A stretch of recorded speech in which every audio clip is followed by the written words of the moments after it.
So welcome everyone to Sophia Sparks. This is going to be a rather long class. There's a lot of material. We're going to be entering into the alchemical parts of it on our next session. So today I'm going to give you an overview. And normally we begin the class with backing into the tree. Today we're going to do this in the middle of the class so you can get a sense of what the backing into the tree is as a subjective mode of experience, which incorporates the gnosis and the feminine. We're also, of course, going to begin with the PowerPoint, the keynote, and that is an objective view of the tree. So here we go. So reanimating the world soul. This will be a journey of alchemical pathways to individuation through the Tree of Life. So to introduce the Tree of Life from the sephiroth, the Book of Formation, it is described as 32 mysterious paths of wisdom, numbers, letters, and words. So it's a geometric diagram that describes the above and below, the within and without, the tension of the opposites, and the involution and evolution of consciousness. And it shows the various degrees of conscious awareness manifested by the one identity in the production of the universe and all it contains. These degrees of conscious awareness and activities are powers. They are present in every human being. To know what they are and to live in accordance with this knowledge is to become a practical Kabbalist. So there are 32 paths, 22 of those paths. Some of us did this journey, which was the ascending pathways on using the major arcana. And we explored in a 9-week process, the initiatory pathways, ascending the tree from matter into spirit. What we're doing now, having ascended, we have reached the light and we are going to descend because we've discovered that at the top of the tree is Sophia. So these 10, we're using 11, you'll see why, basic aspects of the life power, which are called sephiroth, create the additional 10 and 22 create the 32. We'll be incorporating the zodiac and the alchemical processes into this. So let it be known, today the eternal feminine is an incorruptible body, is descending to earth. In the unfading light of the new goddess, heaven has become one with the deeps. A beautiful quote from the eternal feminine, Vladimir Soloviev. And here is The Mother of the World by Rorich. Says Jung, the feminine mind is pictorial and symbolic and comes close to what the ancients called Sophia. So this is our journey. It's going to be very much about drawing in the creative energy and the creative sparks that we each carry. And I'm hoping that over the course of these 11 sessions we're going to be meeting, that we not only create community together at this, as we travel through this tunnel, but also find different ways to express this creativity as it comes through us and our work individually in the world. And I know all of you are doing really, really important work right now. And we're needed. We really were made for these times. So here is the Hagia Sophia. This is from the mosque turned back into, well, it is now once again a mosque. And thanks to the beautiful work of Elisa Markov, we have her iconography and historical data. You will be probably seeing more of her work, and we're going to get deeper into this. Here we are. Here is the Tree of Life. We're going to be working with the Hermetic Tree of Life. The Kabbalistic Tree of Life doesn't use the tarot, and we're going to be using a little bit of the minor arcana in future classes, not today, because the minor arcana fits on the tree. But I'm going to spend a little bit of time focusing on this because, and we'll be coming back to this again and again, because this is the symbol that we're going, the universal Kabbalistic Tree of Life is the symbol we're working on. And right now, in the next class, we're going to be beginning with the first spark, which we're imagining, we believe that this was what was called the Holy Ghost, and this is the spark of Sophia, the beginning of light, the first spark of the universe. Whether it's actually neither male nor female, but the energy is the sun behind the sun, might be one way to talk about it. So these top triangles are called the supernal triangle, and they are on the universal archetypal beyond cosmological level. And so they're not manifest, but they are what we carry within us that makes possible everything else. This is a hidden sphere called Doth, which we will be getting into as we go, hopefully next week. And it is the passage of the gnosis. It's the abyss, but it's called knowledge. It's hidden knowledge. So it's very, very important, because this particular passage brings us from the realm of spirit, where you can see it's white, gray, and black, which is the sphere of Saturn. And it brings us through the abyss, through the birth canal, into the three-dimensional reality, where we arrive in duality and in color. So this is the tree of life that was spoken of in the Garden of Eden story as well.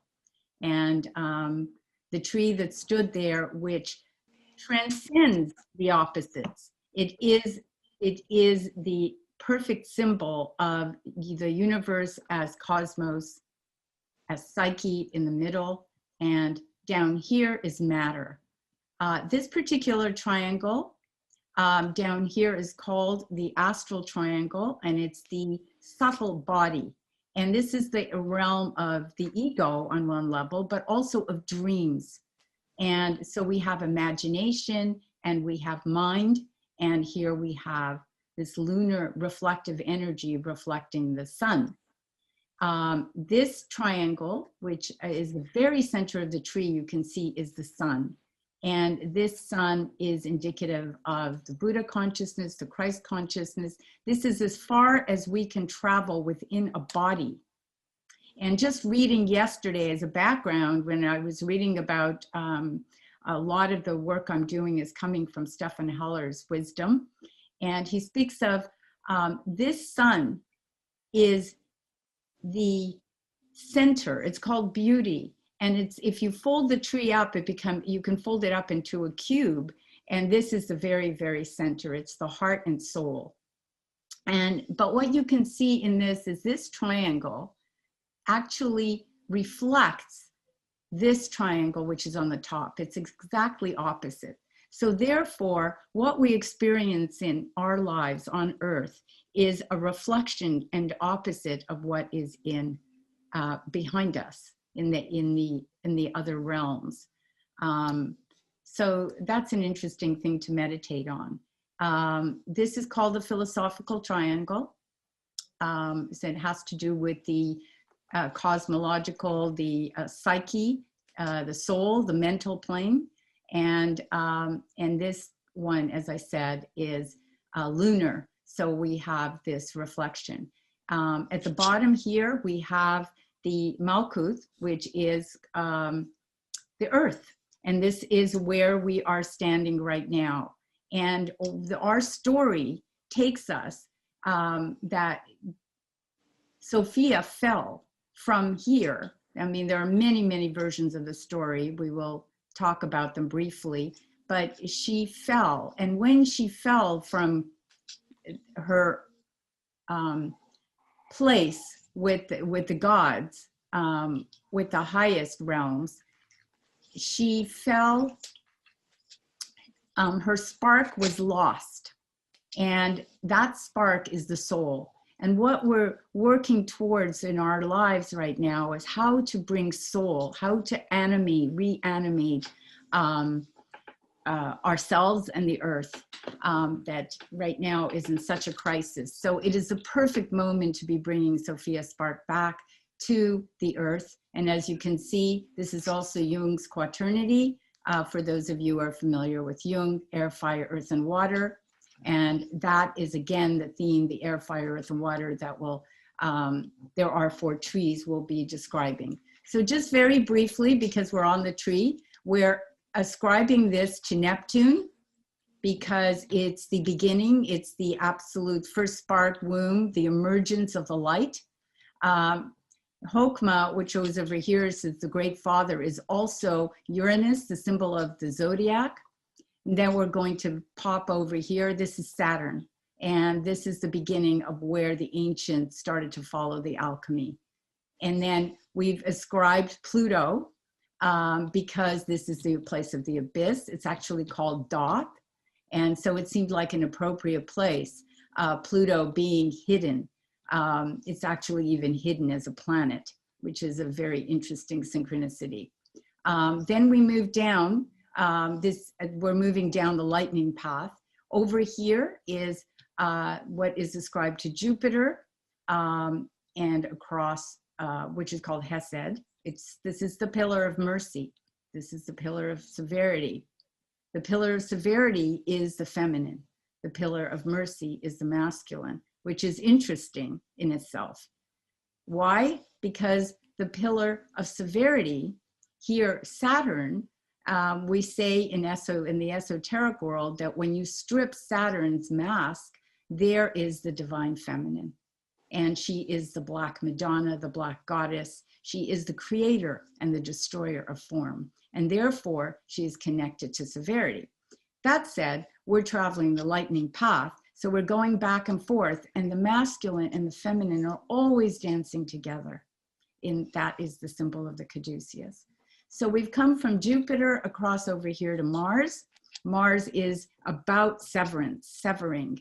It's action. It's very masculine yang energy, but it serves to discriminate between this and that, to cut away and to clear. So then, of course, here Tiferet, which is beauty, and as we've spoken of, the center of the tree, soul, and then over here we have arrived in Venus, which is green and is Netzach in Hebrew, and is the realm of imagination. And then across over here is Mercury, which we know is thinking, it's thought and imagination. So we have the Eros and Logos also dancing together. Also, I should mention that the anima and animus are also depicted here in this realm before manifestation. So then coming down the middle pillar, as it's called, we come to Yesod, which is the moon. And it reflects the sun and reflects this, which we could call the first spark being the sun behind the sun, before we arrive at last on Earth. So here is a beautiful pictorial image of the tree itself by Jofra, or I believe it's Jofra Boschard. I'm sure I've mispronounced his name. He I believe died in 1977, but this is one of his extraordinary pieces. We'll be using some of them because he has such an understanding of the Hermetic tree. And over here, we can see the mythology embedded within these images. And you'll see it again. So take a moment to meditate on this image. You have the tree embedded here. Here is that crown. Now, the first spark that we were looking at is called Kether, the crown. And in these times, we will be opening the crown. The crown has opened, and the coronavirus is such a strangely synchronistic manifestation of the as above, so below, because it is not seen, not visible, and yet it is creating such huge havoc and huge transformation. So on the tree, as above, so below are the same. And so here we have the crown, the opening of the crown, and we move down. There's a wheel here. You can see the old woman inside the tree itself. She's connected to the earth, the old wise woman, and this spirit of the arrow moving upwards, because this was the ascent. We're actually moving down this time. But you can also see the quintessence here. the figure of the human, which is called the quintessence. It's the five-pointed star because it represents air, fire, earth, and water. And the quintessence is spirit. And that is what we all are, is spirit in matter. It's our true destiny. So on either side, again, this is a total depiction of the tree, because you've got the veils as well. The high priestess, who we have worked with, is veiled. She's the one who brings the gnosis through. So on the one side, from where you're looking, here we have the Great Father, which is what we called Hokmah over here at the top of the tree. But, you know, here we have Venus. So there's always this connection with the masculine and the feminine. On the opposite side here, we have the Great Mother. And below her, we have Mercurius. Now, these are exact replications of the symbol of the tree we just looked at. And there's Pegasus. It has to do with poetry and creativity. And these people filing in and out as ghosts as we go through life and through death and return again and again, because this is a cyclical journey. And the true feminine reminds us that life is cyclical. Life and death are part of the same process, as we're discovering today. So moving forward, says Jung, no tree, it is said, can grow to heaven unless its roots reach down to hell. Jung also spoke in the philosophical tree, which some of you know, that we are trees, but we're upside down. Our roots reach upwards and our hair flows downward. This is also, we've seen this also in the card of the hangman. But you can see the crown at the top, the kether, the crown, and then all the lights. But here are the symbols for earth. So we're in the upside down tree, reversed. So this is really important. Again, we'll be coming back to this again and again. So I'm going to read it, and you're going to get a recording, so you'll be able to meditate on it, and you'll find this everywhere. The Emerald Tablet, which was ascribed to Hermes Trismegistus, who was the father of astrology, alchemy, and theurgy, which is magic, which is the Hermetic tradition that we are entering. And this contains all. So, in truth, without deceit, certain and most veritable, that which is below corresponds to that which is above, and that which is above corresponds to that which is below, to accomplish the miracles of the one thing. And just as all things have come from this one thing through the meditation of one mind, so do all created things originate from this one thing through transformation. Its father is the sun, its mother the moon. The wind carries it in its belly. Its nurse is the earth. It is the origin of all, the consecration of the universe. Its inherent strength is perfected if it is turned into earth. Separate the earth from the fire, the subtle from the gross. Gently and with great ingenuity, it rises from earth to heaven and descends again to earth, thereby combining within itself the powers of both the above and the below. Thus will you obtain the glory of the whole universe. All obscurity will be clear to you. This is the greatest force of all powers, because it overcomes every subtle thing and penetrates every solid thing. In this way was the universe created. From this comes many wondrous applications, because this is the pattern. Therefore am I called thrice great Hermes, having all three parts of the wisdom of the whole universe. Herein have I completely explained the operation of the sun. So this is our work. I mean, this is all of it.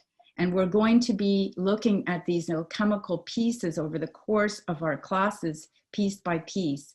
In the next couple of classes, we're going to be working with Neptune, Uranus, and Pluto, which of course the ancients did not that they weren't aware of, but certainly they weren't part of their alchemical processes. And then we're going to move into specific alchemical processes as they relate on the tree in terms of the planetary cosmological influences, the psychological soul influences, and also the alchemical influences.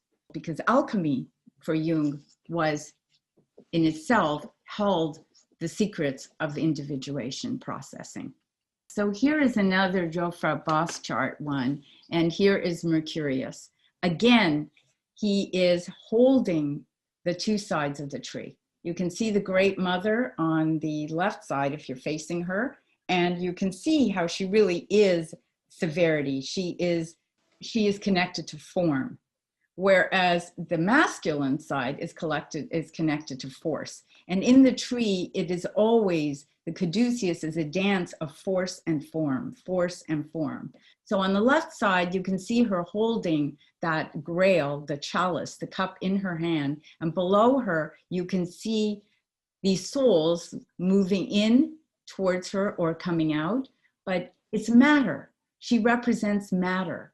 And below her, and we're going to be getting into a great deal of detail on this, we have the circle, which is the sphere, the triangle, and the cube, which represent how the alchemists work to create, bringing spirit into matter through this alchemical processes. So keep that in your mind, that image. And on the left side, of course, we have life itself. So the Great Father is bringing forth this, you know, we have these leopards. So there's a wild life force, spirit in matter. And in the center, most importantly, we have the feminine pointing downward to the earth. She is the lunar feminine. And above her, Mercurius, who is the mediator between spirit and matter, between the opposites of dark and light, and masculine and feminine, and within, he's wrapped within the caduceus. And the center, the heart, which is Tiferet, is the soul radiating out of his center. And the above, so below, he's pointing above, so below. And the figure at the top, the divine emerging. And it's interesting too, you can see that the quintessence, the five-pointed star, which is representative of the human, is our destiny, is pointing upwards into this sphere, into the heavenly spheres, to the crown itself, and has taken wing. So this is just a beautiful image, because it depicts not only the work of the hermeticists and the alchemists, but also you can see it on the tree itself. Here's another Jofra Boss chart, and here we have the feminine receiving the light of Sophia from above in the swirling universe, and her feet on earth. It's another image. It's both the stars and the earth come together. The as above, so below. And here is our task to bring this light into earth. And you can see she's green, which is the color of Venus. And here's another image I'm not sure who belongs to, but here you can see that ladder pointing up into the sky and down again. The ancients called the tree of life Jacob's ladder because there are 4 trees, one on top of the other, which I will look at as we go. And there's the holy mountain and the light behind the light. And you can see that the journey is a spiral one, going both up the tree and down. And here is some interesting, and these are both older images. The one on the left is by Robert Flood, so it's from the medieval times. And there's the tree. Again and again, we'll see in the alchemical imagery, this comes forth. And of course, the DNA, the spiral on the right side. So this is a journey. The caduceus is our DNA, and it's the kundalini, and it's the spiral. William Blake going up and down the spiral. This one is actually definitely very heavenly. the heavenly light. And here we have Leonardo da Vinci. What's very interesting about this depiction of the Garden of Eden, I'm not exactly here. The snake has a physical form. The serpent has a physical form. And the serpent is really important, as we will see, because we ascended the tree on the serpent path. We're coming down on the lightning path. But it is the mediator. Again, without the serpent, we would have had no story. Adam and Eve would have stayed in Keter, in the participation mystique forever, and never manifested, never made the journey, had there not been the serpent. But what's behind the serpent is this red figure, which has been sometimes connected to Sophia. So it's been said that Sophia was behind the story at the beginning, and she has always been there. And oftentimes when we see the red, it's connected to the feminine, it's connected to the Sophia, connected to, of course, Mary Magdalene, which is also one of the feminine figures that has been manifest of this feminine. So moving forward, Jung's serpent from the Red Book. And Jung says, the serpent is the earthly essence of man, of which he is not conscious. It is the mystery that flows to him from the nourishing earth mother. And here's another William Blake of Eve being tempted by the serpent. So the serpent takes us into the intimation, the possibility of coming to consciousness, because the serpent is also, of course, the energy of the Kundalini in our bodies. So again, bringing body, matter, spirit into matter. So Jung says in Symbols of Transformation, no one should deny the danger of the descent, but it can be risked. No one need risk it, but it is certain that someone will. And let those who go down the sunset way do so with open eyes, for it is a sacrifice which daunts even the gods. Yet every descent is followed by an ascent. The vanishing shapes are shaped anew, and a truth is valid in the end only if it suffers change and bears new witness in new images, in new tongues, like a new wine that is put into new bottles. And here we are. We have made the ascent on this journey. Some of us have been on the Mystic Fool journey, and now we are descending. So there are 3 conjunctios, and we'll be getting more into this, and I'm learning too. But the first conjunctio has to do with the ascent, that coming into the marriage of the masculine and the feminine is what the sacred marriage is, what the conjunctio is. The second conjunctio, we make a descent, and that's what we're doing. And then the third, well, we'll see, we make the final ascent where we finally connect, and we'll be getting back into this. We connect body, mind, and spirit. This is by Jake Badley, who sends his good wishes. He's a contemporary, amazing artist who lives in the Netherlands. And this is one of his pieces. And I had to add this because it feels like this is where we are. So the journey, in terms of the tarot, is the Fool, whose placement is here, who represents spirit, and his descent into matter and the world. This particular card, the world or the universe, represents the anima mundi. And you can see it's feminine, because what begins up here in the great feminine, the great mother, the journey when she arrives in matter, it's feminine. Why? Because matter is feminine, spirit is masculine. So it's always the stance. So the Fool makes the journey and wears all the masks, his journey to return to the world. And once he's returned to the world, we then make the journey back up again and ascend. So it's involution, evolution, descent, and ascent. So here is from the Thoth Tarot, the beautiful universe card, spirit embodied in matter, the anima mundi, and the 4 signs of the zodiac at the corners, the world, and you can see the serpent and the great eye coming through. And again, the figure is feminine. She has a conch, the conch head. So moving forward, an image of Holy Sophia. And Sophia, of course, is the Greek word for wisdom.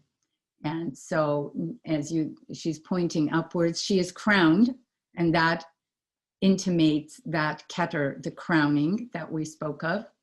And I am now going to share with you a little piece of a video that really pinpoints it with Alice O'Howell. Let me begin by asking you, what is the meaning behind the title of your book, The Dove and the Stone? Well, I agree. It's a bit of a difficult concept just to read The Dove and the Stone, but the subtitle says, Finding the Sacred in the Commonplace.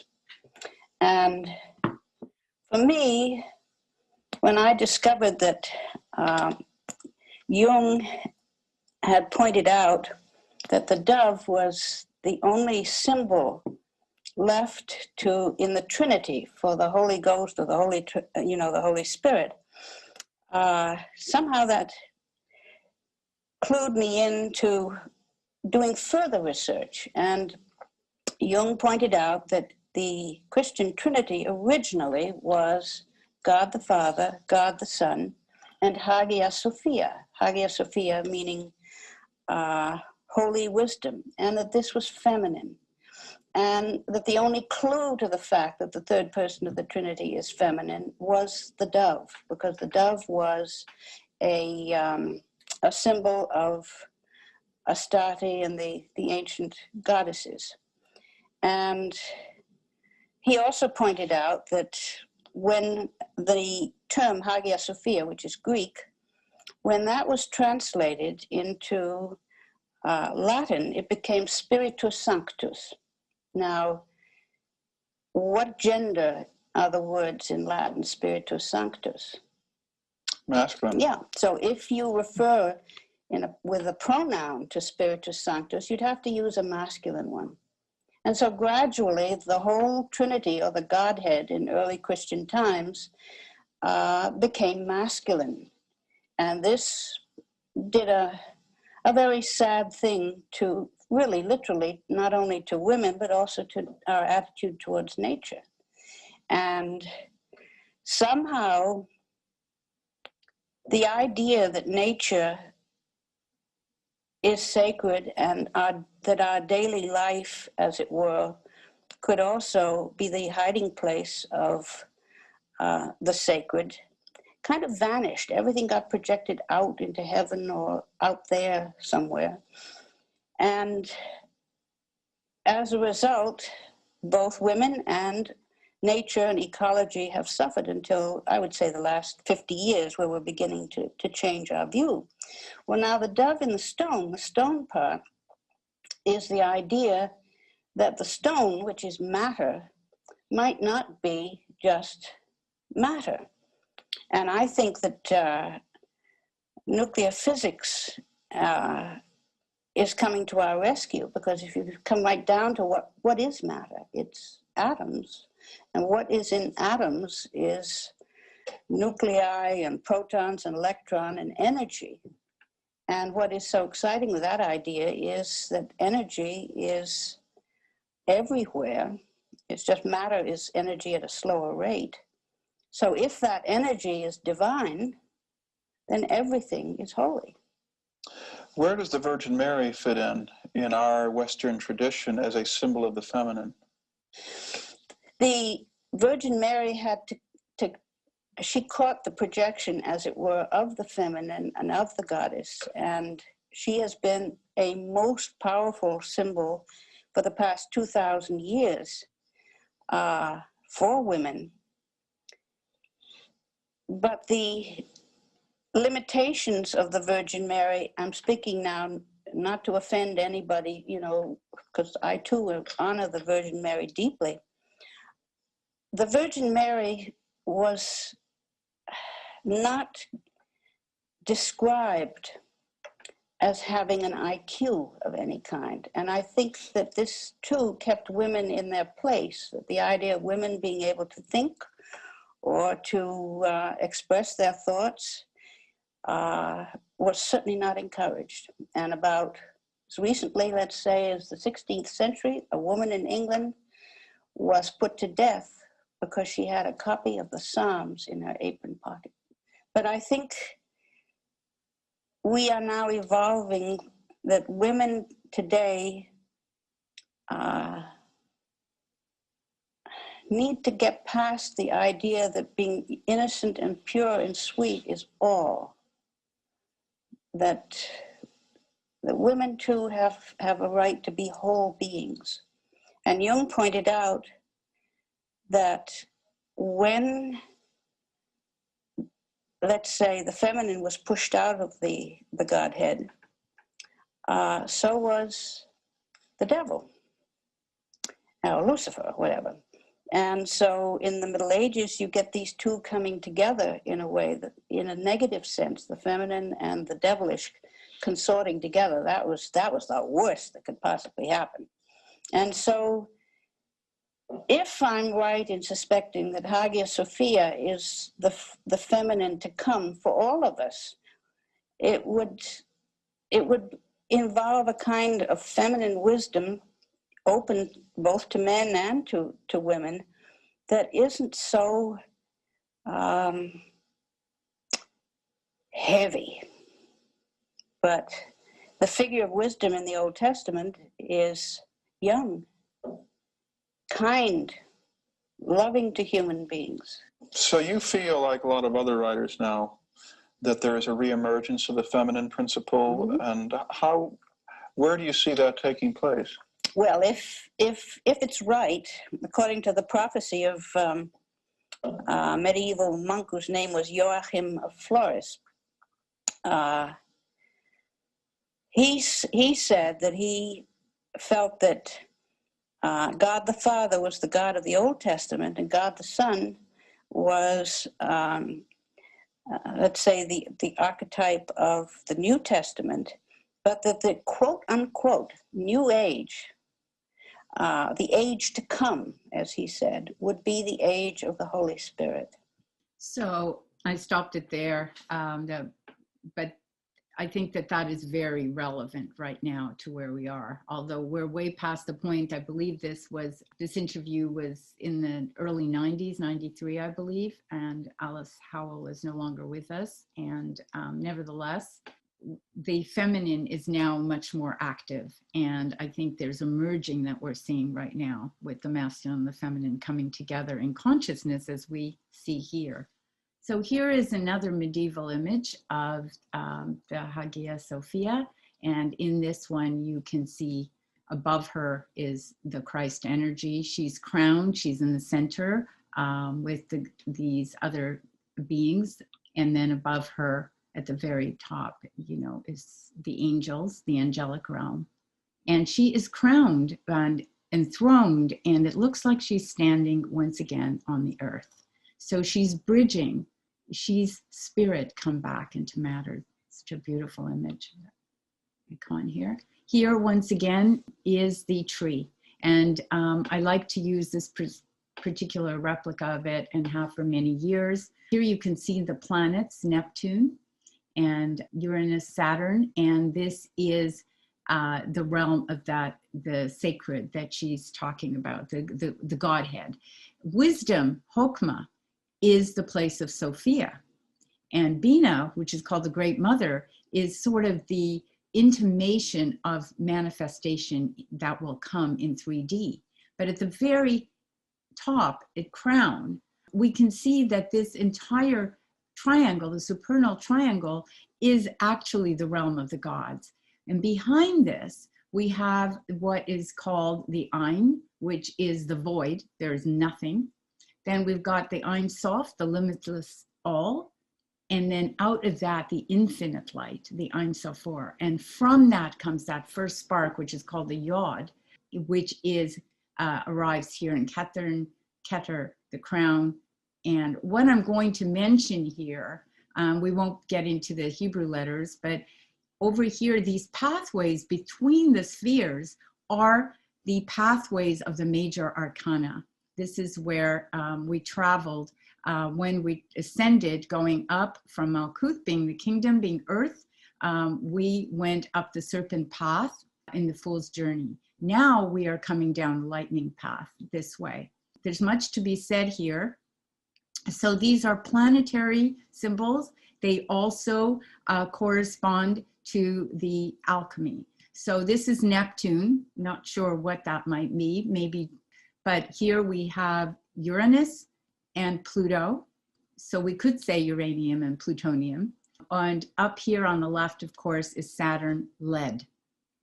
So that is what the alchemists, their journey was turning lead into gold and having it manifest in the rubedo, which is the return to earth.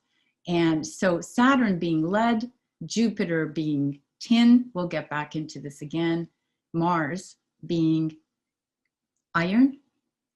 The gold is right here in beauty, but we keep going. Even though beauty brings everything together into the center, we have Venus, copper, Mercury, and silver, which is the moon foundation, and arriving here in earth. So what we're doing is we're bringing the lead, the unconscious matter, we're returning the light back into this. So again, here we see the pillar of severity on this and the pillar of mercy, and there's much else here to meditate on. So moving forward, here are the four worlds on the tree that we were speaking of.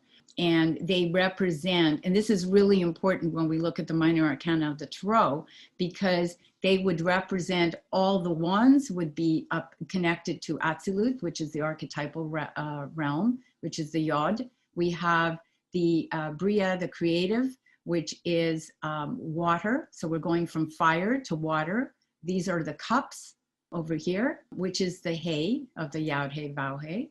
Going down, air, which is Yetzirah, the formative or vow, and all of these, of course, is this third world. We're getting closer to the earth, and down, and this is air, swords, and then the final tree is earth, and is relegated to pentacles, and is the four He of the Yod He Vav He. So this is Atzilut, Bria, Yetzirah, and Asaya, the four worlds. The other thing that is significant, which you will see again and again in the medieval alchemical images, is that the symbol for fire is the upward pointing triangle.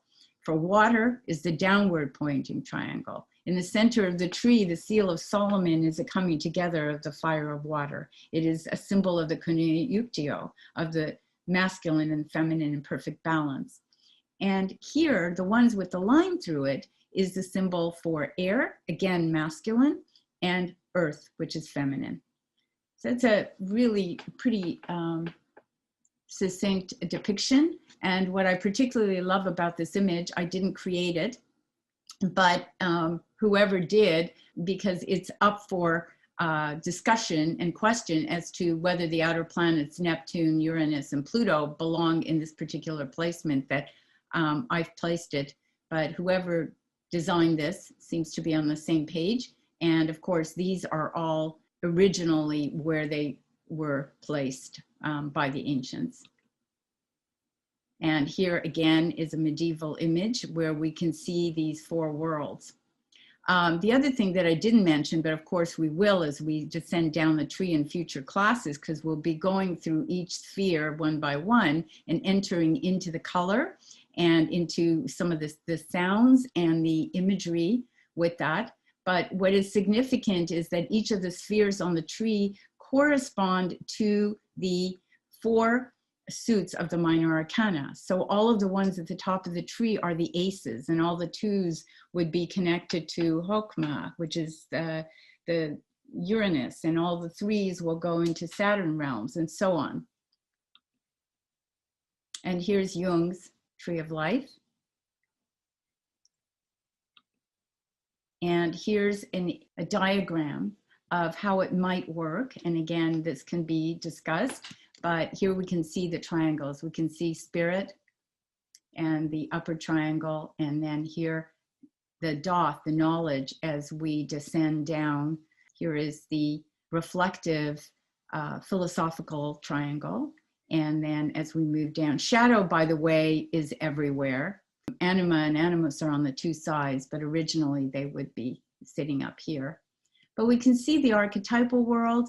And then down here, this is ego, but also because it's a subtle body and it's because the astral realm, it's also the realm of dreams, you know, thought, image and thought, and the moon. And then persona, of course, there's all the different masks that we wear as we, it shows up in the tarot cards. And of course, down here, we arrive on the fourth in body. Here's another image, which will come up again and again also, the sphere being representative of spirit, and the soul allowing this triangle to hold the tension of the opposites, the masculine and the feminine, the dark and light, sickness and health, if you like. It's holding this tension between the masculine and feminine. Transmutation happens at the apex. And so this particular symbol is connected to Hermes.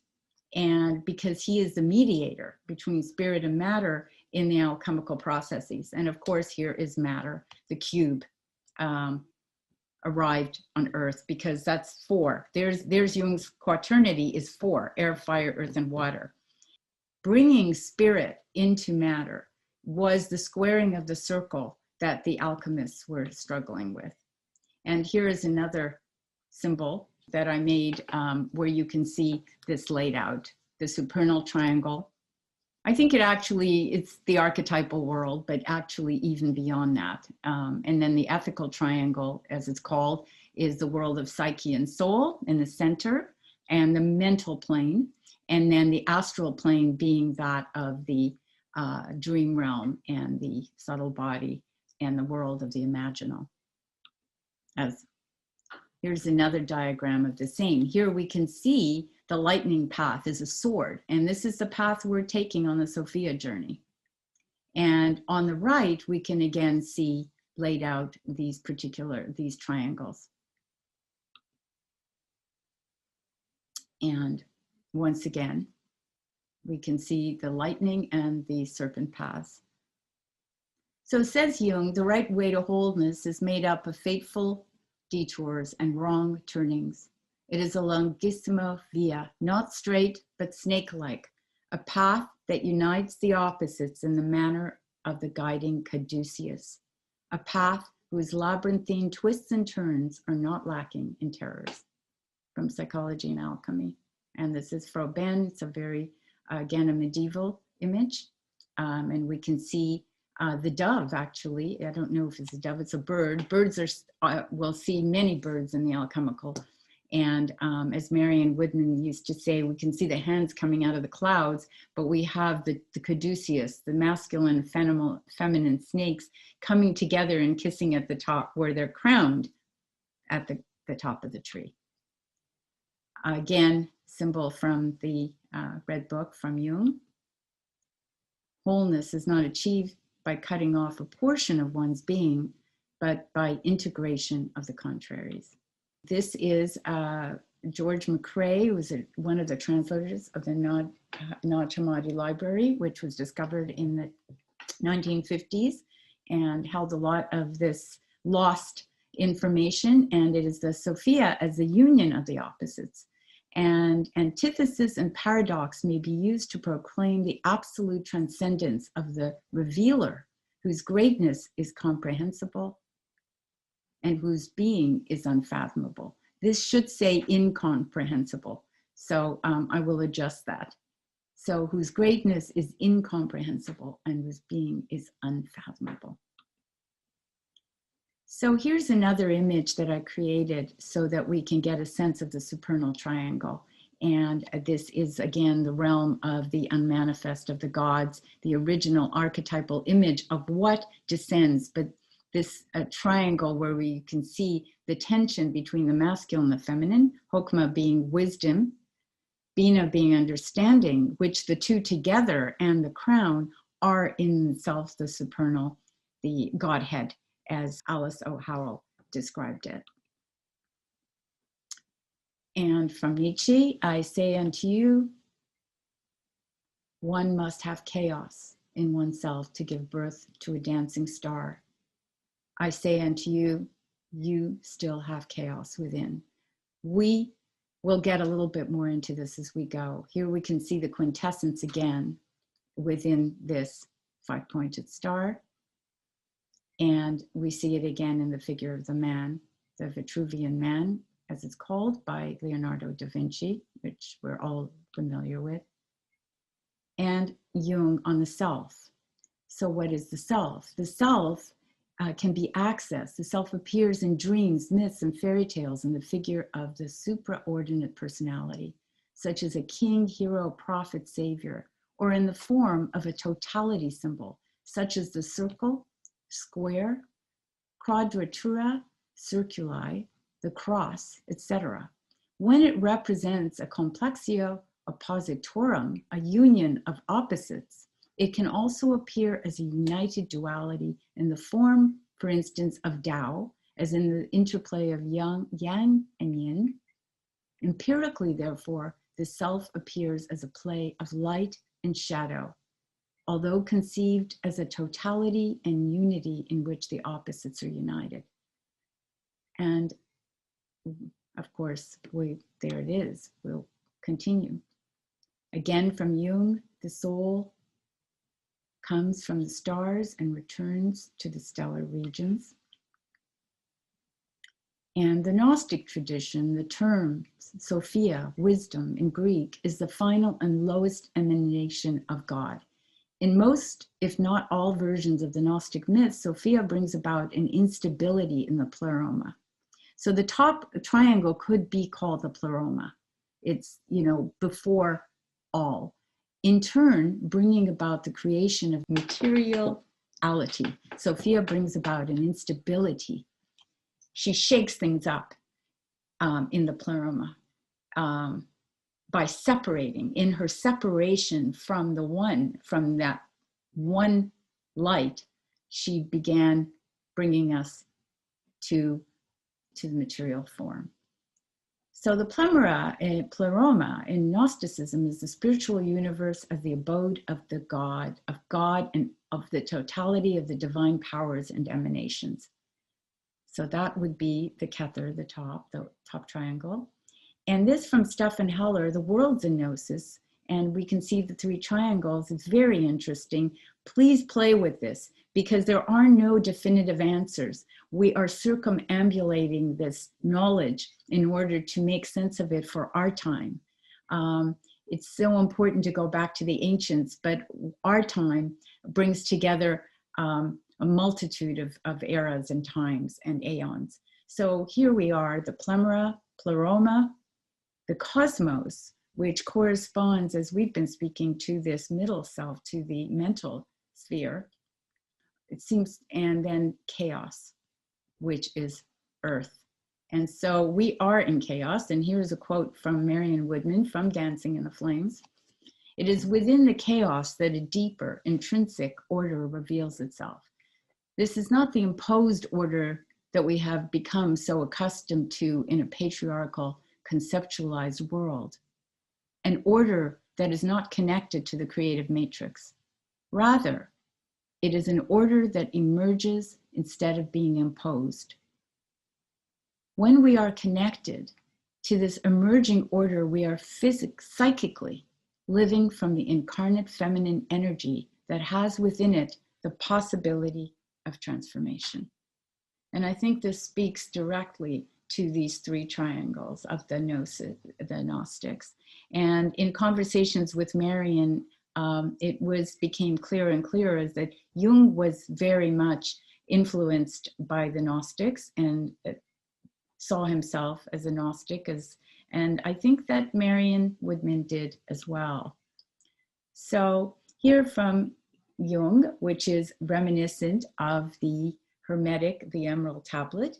Know that the sun is your father, the moon is your mother, the wind bears you in its womb, and the earth nurses you. You are more than your body, more than your emotions, and more than your mind. You are something else. From you will come the golden flower, the alchemical essence. Of this no man may speak. Such matters must be transmitted in mystical terms, like employing the fables and parables. The purpose of life is to square the circle. The 4, the 3, and the 2 must become one. From the marriage of the opposites, the royal marriage of king and the queen, is born the philosopher's stone, the 5th essence, also called the elixir of life. From the Splendor Solis, we have the sun and the moon, fire, and you can see that she is standing on a globe. So it's the sun and the moon, the marriage. And symbol. These are just important background concepts for some of us. Since the symbol derives as much from the conscious as from the unconscious, it is able to unite them both, reconciling their conceptual polarity through its form and their emotional polarity through its numinosity. So the symbol is metaphor. The symbol is the connecting, and this is what we're working with, is image and symbol. And it allows us to connect the force and form. The numinosity is the experience of the spirit in the body. And so here is the symbol, of course, from the 17th to 18th century, a familiar one of the Ouroboros. And here we have the snake eating itself. It's a symbol for, of course, eternity, the Ouroboros. And you can see that the upper is fiery wings. And I think that there might be, again, a connection here to Sophia's wings, but the circle of life and the snake eating its own tail, turning into fire, and then earth and fire, and then over and over again, this is the circle, the circumambulating. So here we go. Says Jung, the self is not only the center, but also the circumference, which embraces both conscious and unconscious. It is the center of this totality, just as the ego is the center of consciousness.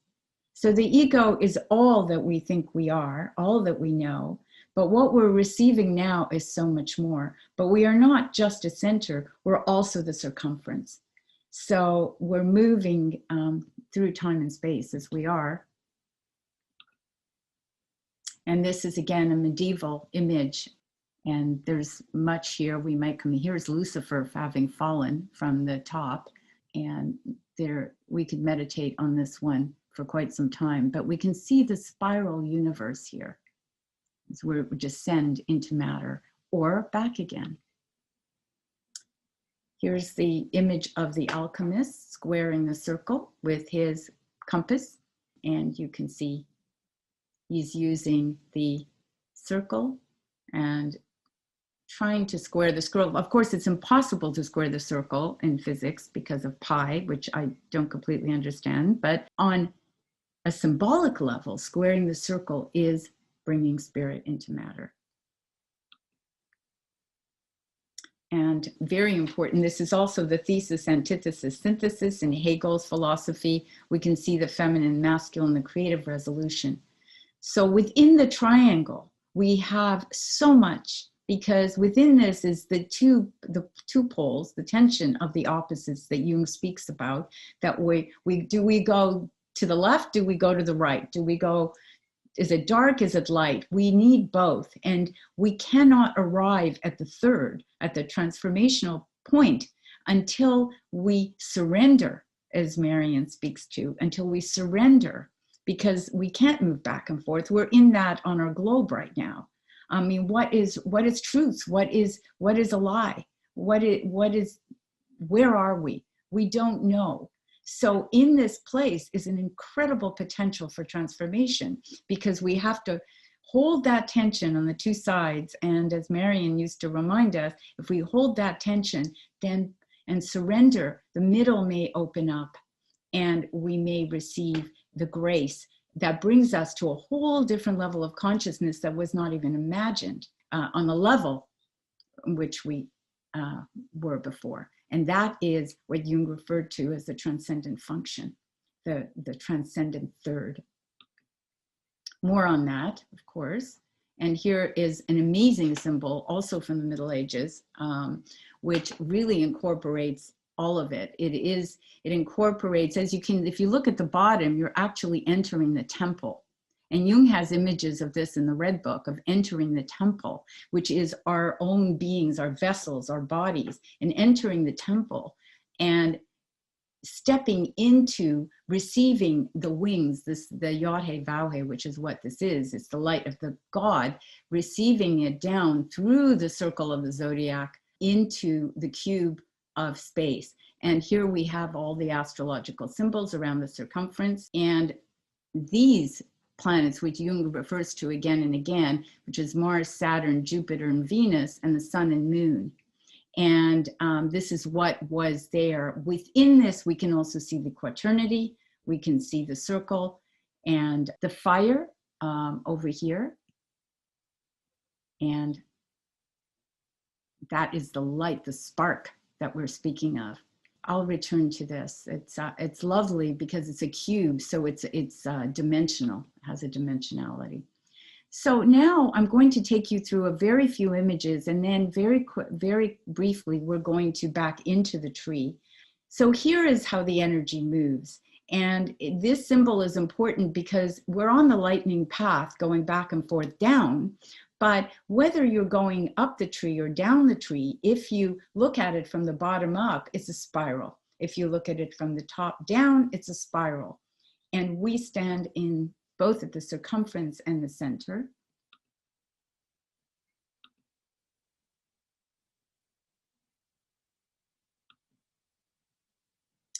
And you'll note that David Bowie is a muse, my muse, so he arrives. And in these images here, he is backing into the tree.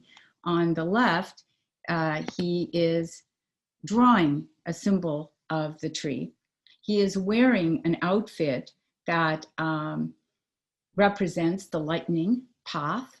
And on the right side, he is backing into the tree, which is what we're going to do, creating it in the body. Here we have the chakra system also showing us how this operates within us, the tree within us. And the caduceus on the tree of life. And again, the serpents coming together and meeting at the top. We can see some of the symbols. This is the pineal gland as we go through the throat, the doth, the heart, and then going downwards as we move down into the feminine. This is superimposed on the symbol of the tree. And then here the lunar, and here at last is the cube. So again and again, we have these images of the caduceus on the tree. Adam Kadmon, which is the name of the body of the microcosmic human, as we all are. And again, superimposed on the tree, you can see how it moves. And so you've seen this image before, and this gives me an opportunity to ask you to stand if you can.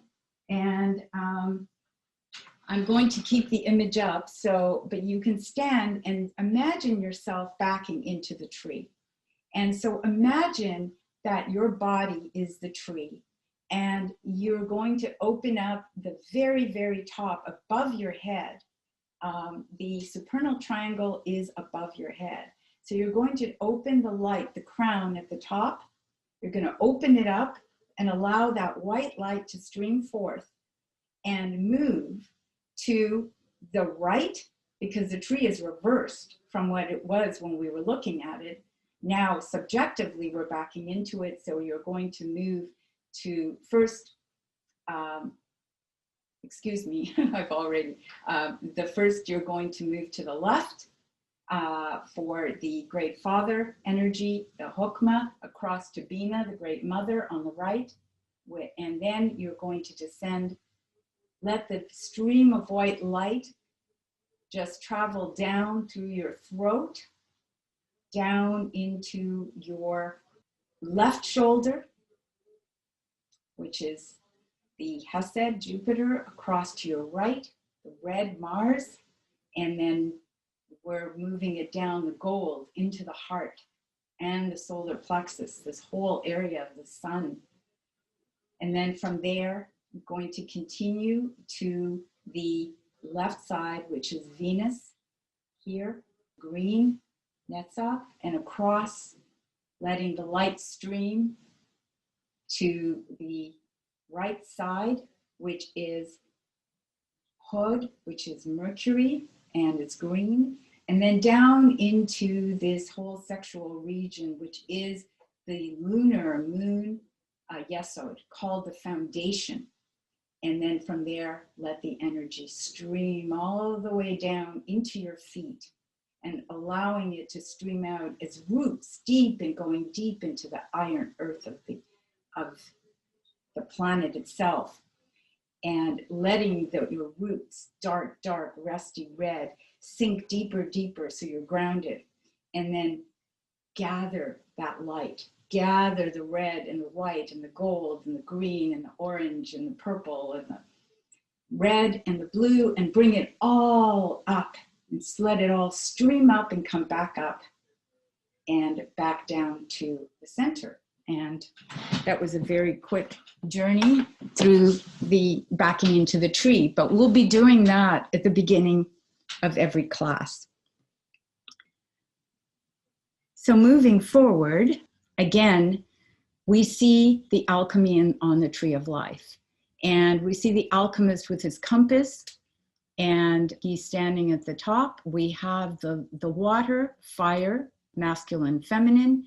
The symbol right below the alchemist is, yes, it is for sulfur. It is a symbol of sulfur, and within it is the phoenix. And that transformational energy that we arise out of our ashes, that we begin with dark matter, and we'll be getting more into this, and unconscious matter. And through this process of alchemy, we're going to transform it, and that transformation is the phoenix, which is also, by the way, connected to the sign of Scorpio. So sulfur is fire, and that is up here. And then moving down here is Mercury, the sun and the moon, and Mercury arriving into matter, which is salt. And the feminine is connected to salt, Sophia, salt, and all the blooms here. So we'll be returning to this image, which is quite a potent one. And here's another medieval image of the alchemist, and you can see that they are having the angels here, and that here is Mercurius. Again, he's actually holding this, the caduceus in his hand, as he often does. And the alchemists down here are trapping the energy of Mercurius, who is both liquid and solid. And that's why he's the mediator, because sulfur is fire and is connected, and salt is earth. But Mercurius moves between, he's mercurial. And so they must trap this energy in order to be able to complete the alchemical processes. So here we go. And Jung, the alchemist, saw the union of opposites under the symbol of the tree. And it is therefore not surprising that the unconscious of present-day man, so he no longer feels at home in his world and can base his existence neither on the past that is no more nor on the future that is yet to be, should hark back to the symbol of the cosmic tree rooted in this world and growing up to heaven. The tree that is also man. In the history of symbols, this tree is described as the way of life itself, growing into which eternally is and does not change, which springs from the union of opposites, and by its eternal presence also makes that union possible.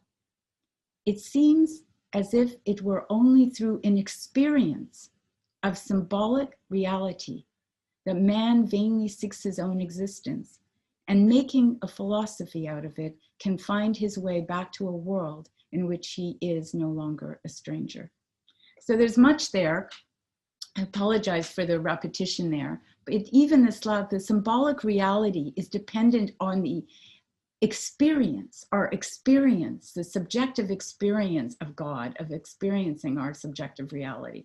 So all the learning, all that we learn and all the books we read, it makes no difference. Ultimately, it's the gnosis, it's the knowledge, the knowing that comes through, the knowing that the numinosity must be experienced, the archetypes in instinct within the body to make it real, to know.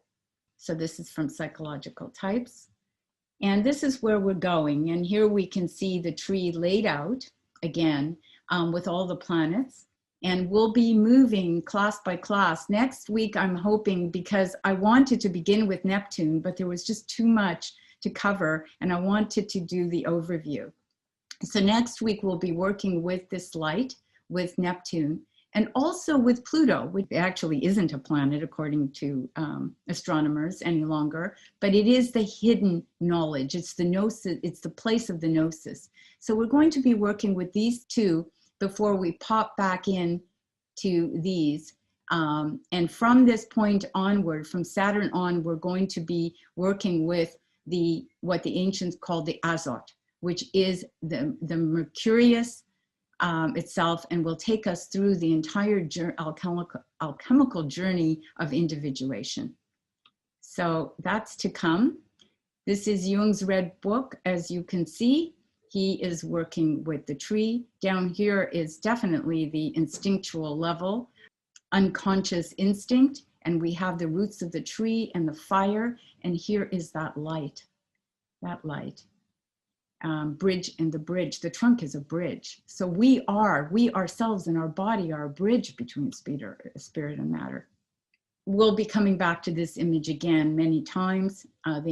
Don't worry about it if it doesn't make sense. This is the alchemical process moving from lead, the negredo, the blackness, the unconscious matter, into gold, the sacred marriage of individuation. Ultimately, we arrive back in the rubedo, which is bringing that new energy of the sacred marriage of back into life and to bring new life, because that reddening is about blood, it's about new life. So, and the albedo is connected to ash. So negredo, albedo, conjunctio, rubedo, and we will come back. And these images, this here, which we've been over a little bit, will be the alchemical elements that correspond to each of these places on the tree.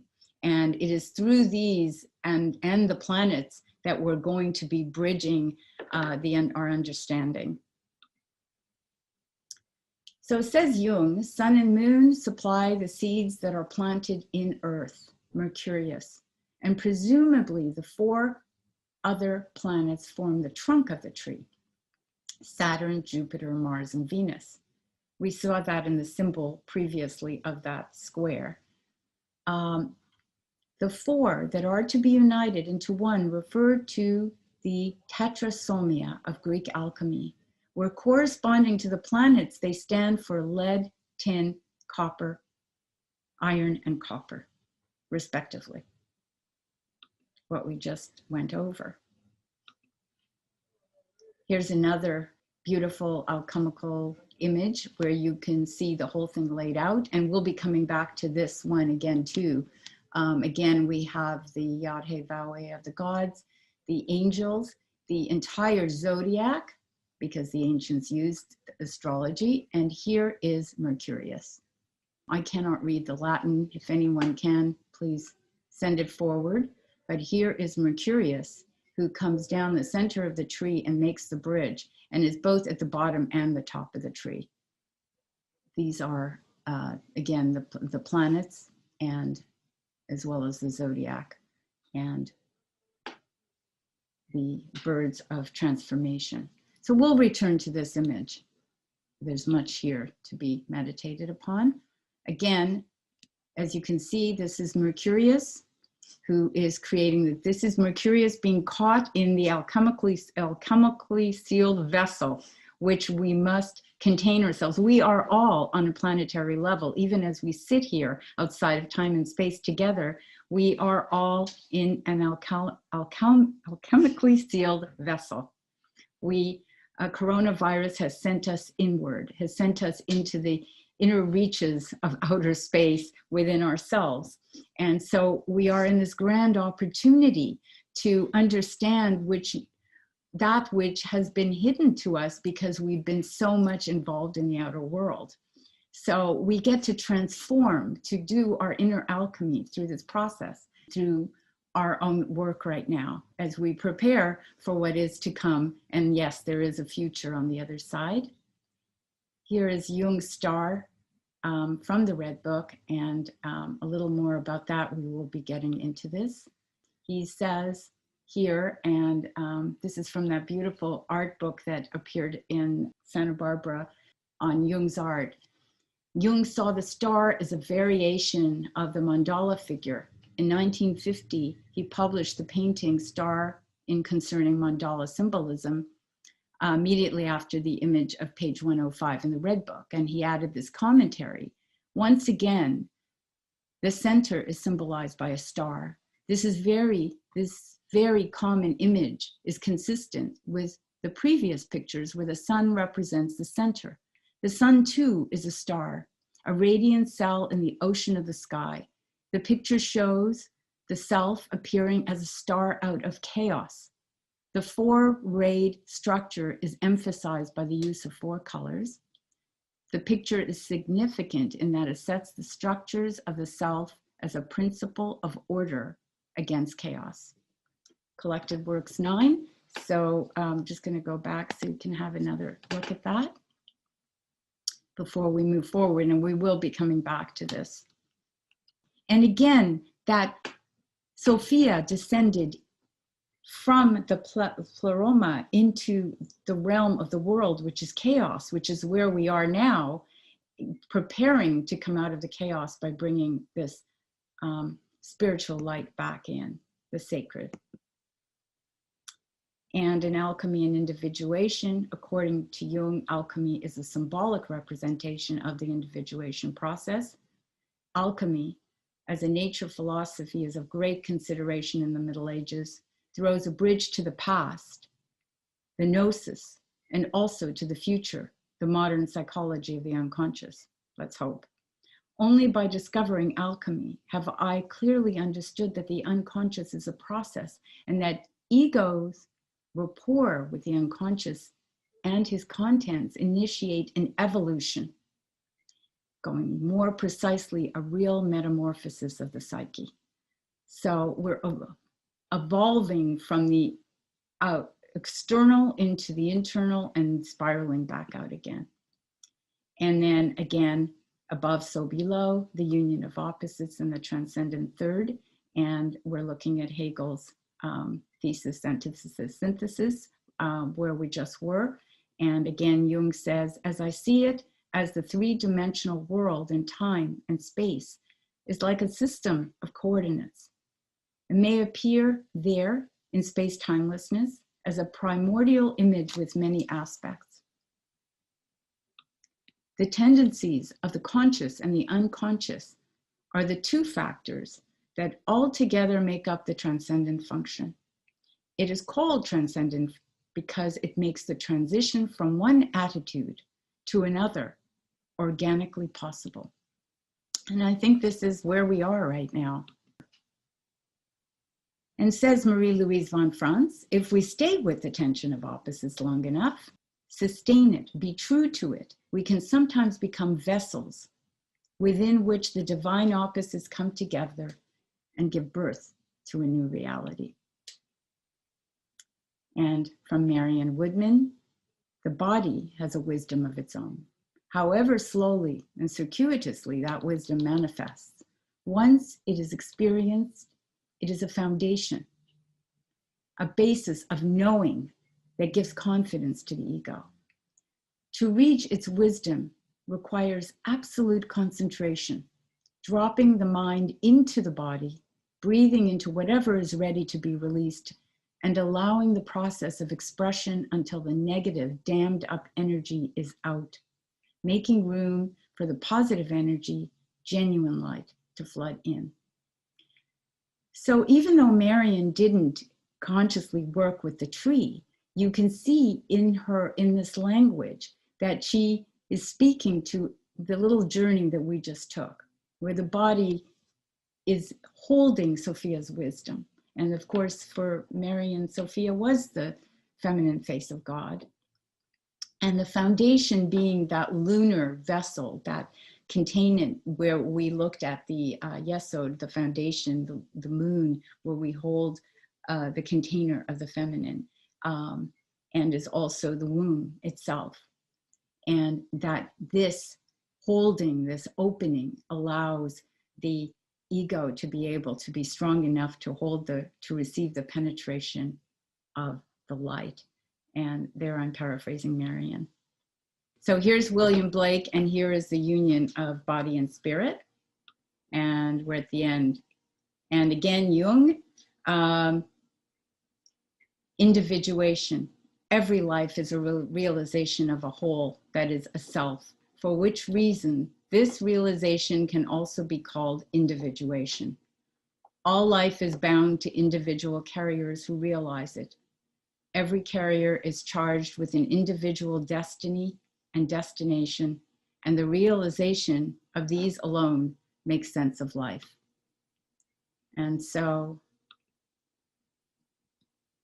a little bit of Marion as we close.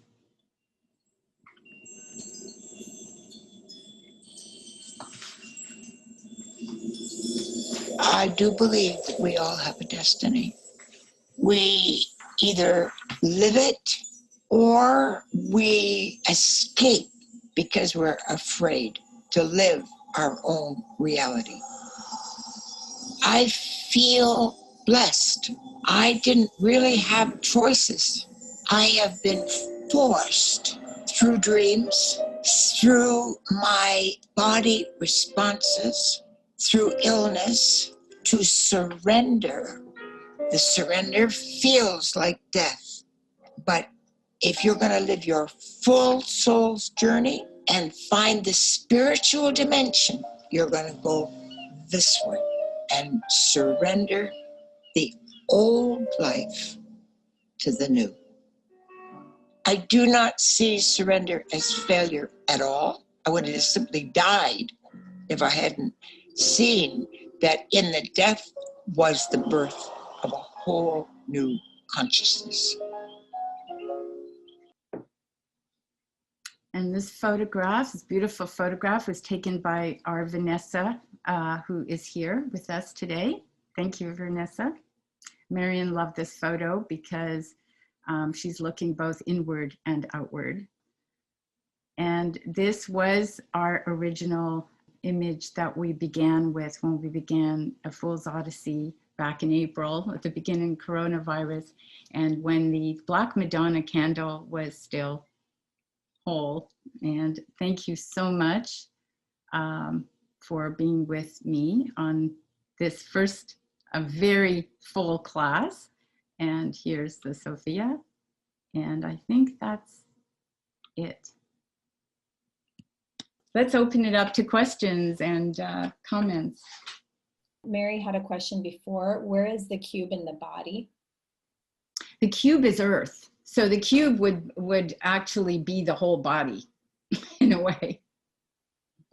Does that make sense? Yeah. Tim, yeah, would you like to speak? So we can hear you. Yes. Sure. Yeah. Good afternoon, everyone. Hello. So yeah, Eva, I was just, your sequence of slides was bringing up the creation Gnostic myth in thinking about this thematic class or co-learning journey is about a descent. And Howell's note around feminine wisdom as a guide. I'm curious about how in the creation story in the Gnostic myth, this actually descent is a realm of kind of object opposites and confusions from what Sophia gave birth to. And the light she brought into it was some form of a redemptive act. And it seems from the psychology of Jung and depth psychology to Hermetic traditions, there's this feminine wisdom that's being carried forward to navigate the depths and the descent. And yeah, I was more like kind of putting it out as a springboard to explore what feminine wisdom comes to mind for everyone here when you hear that term, and what it speaks to kind of in your work or in your curiosities. And if you had some additional thoughts on Howell's note around that, Eva, yourself.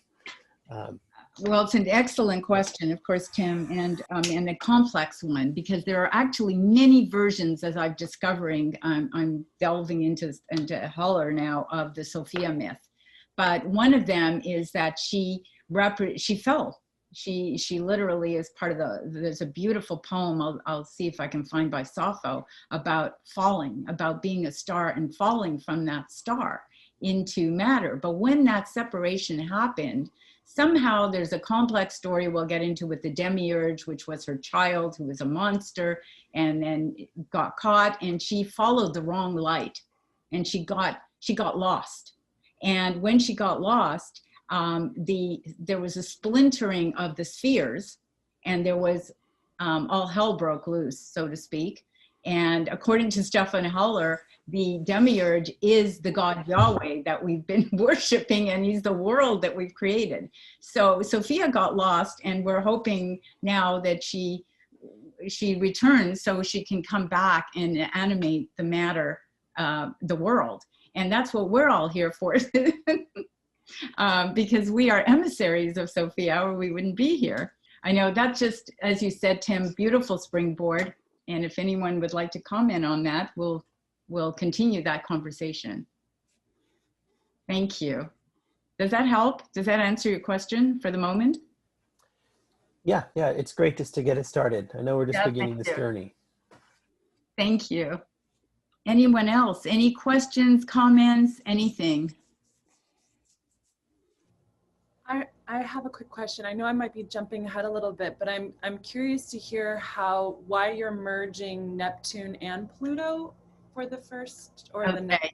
Excellent question, Ananda. And the reason I'm doing that is because I was going to start with Neptune with this class and realized that there should have been 12 classes. Maybe there will be, because we really needed the introduction and the overview.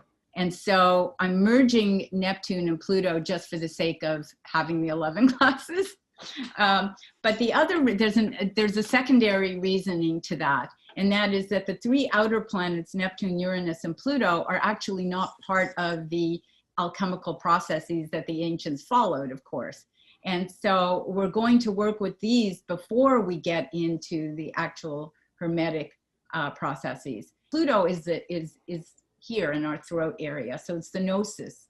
So bringing the light into the knowing might be all right for the next class, and then we're going to move into wisdom and understanding going through.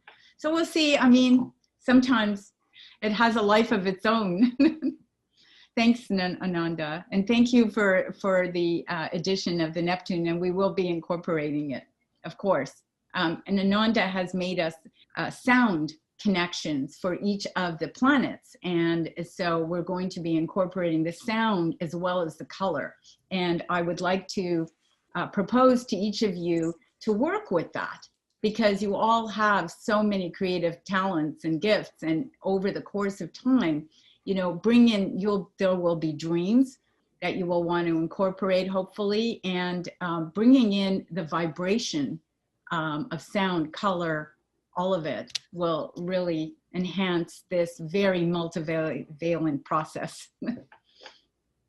Thank you, Ananda. Anything else? I have a question. Yes. I was not in the previous course. Is there anything which you'd recommend, like, I don't know, reviewing the previous course, or just to get up to speed? I didn't feel lost today, but I was just wondering if there's any information that would be useful for me to have, since I didn't do the previous. Well, there's a number of things. There are a number of introductory YouTube videos. There's one that Skip Conover, who is here, kindly hosted. What is that one called? It's on YouTube. You're talking about your presentation? Yes. Okay, just a minute. I'll I get think the it was link called for it. the psychic, the mystic fool. But Yeah, right. I'll just get the link here, just a moment. oh, thank you. That's wonderful. So there's that link. And then there's also a whole course that I did 4 years ago for the Depth Psychology Alliance. And that can be purchased. It's been kindly edited and made available on my website. It's available for purchase, and it's 9 sessions called The Mystic Fool that takes you through the whole journey. But it's not a prerequisite. So if you don't want to do that right now, you can still get information. You can go to my website. There's another video that I did in 2016, which is an overview. It incorporates more of the tarot. And then there's also an interview with Bonnie Bright of the Depth Psychology Alliance called Jung, Alchemy, and the Tree of Life. So all of that is on YouTube or on my website. Yeah, I'll post the link on the Facebook group so everyone can see it too. Thank you. Thank you for your participation, and more to come. And there's an enormous amount of information because it is multivalent and it's multidimensional. Welcome, and I'm so glad you're here. We're here together. It's a really intense time, and we are here from many different places, many different time zones. I'm so grateful to be journeying with all of you on this journey of discovery.